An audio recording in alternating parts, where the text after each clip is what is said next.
DM office से आने के बाद से ही दीपमाला बहुत दुखी और परेशान थी। वह आईने के सामने खड़ी होकर अपने ढलते यौवन और मुरझाए सौंदर्य को देखकर बेतहाशा रोई जा रही थी। ऐसा लग रहा था मानो वह आईने से कह रही हो कि तुम भी लोगों की तरह झूठे हो। आज तक मुझे सिर्फ झूठ दिखाते रहे, कभी सच देखने ही नहीं दिया। उसने रात का खाना भी नहीं खाया। पति और दोनों बच्चे खाना खाकर सो चुके थे, लेकिन उसे नींद नहीं आ रही थी। दीपमाला की शादी को 15 वर्ष हो चुके थे।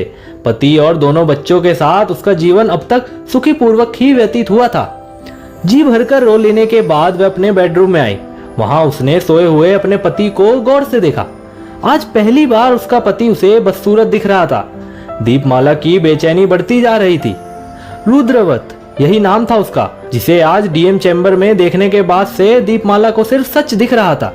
एक समय था जब दीपमाला रुद्रव्रत से बेइंतहा मोहब्बत करती थी। रुद्रव्रत से उसकी पहली मुलाकात आज से करीब 18 साल पहले कॉलेज में हुई थी।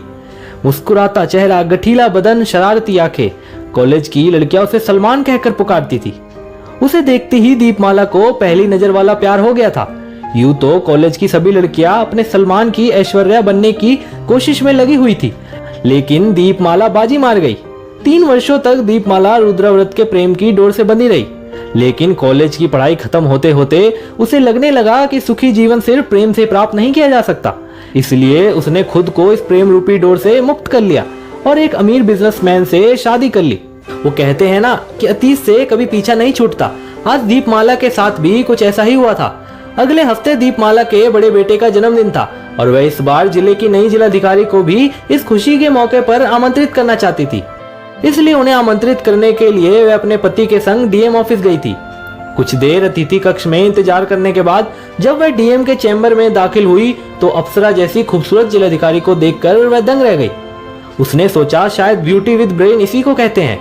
अपने आने का कारण दीपमाला डीएम साहिबा से बता ही रही थी, तभी एक शख्स करीब 5 साल के एक बच्चे के साथ बिना इजाजत डीएम के चैम्बर में दाखिल हो गया, जिसे देखते ही डीएम साहिबा अपनी कुर्सी से उठकर खड़ी हो गई और उस बच्चे को अपनी गोद में उठा लिया।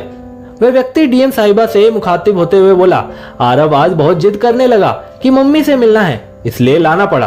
कोई बात नहीं, डीएम साहिबा ने कहा। चलो आरव, अब चलते हैं, मम्मी को अपना काम करने दो। ओके पापा, लेट्स गो, बाय मम्मी। ये कहते हुए वह बच्चा उस व्यक्ति के साथ वहां से चला गया। उस शख्स को, बच्चे को और डीएम साहिबा को देखने के बाद दीपमाला के दिमाग ने काम करना लगभग बंद कर दिया था। वह शख्स और कोई नहीं बल्कि रुद्रव्रत था। आज भी वह हूबहू वैसा ही दिखता था जैसा दीपमाला ने उसे कॉलेज में पहली बार देखा था। खुद को संभालते हुए दीपमाला ने डीएम साहिबा की ओर मुखातिब होते हुए कहा, अगर आप बुरा ना माने तो एक बात पूछूं? हाँ पूछिए, डीएम साहिबा ने कहा।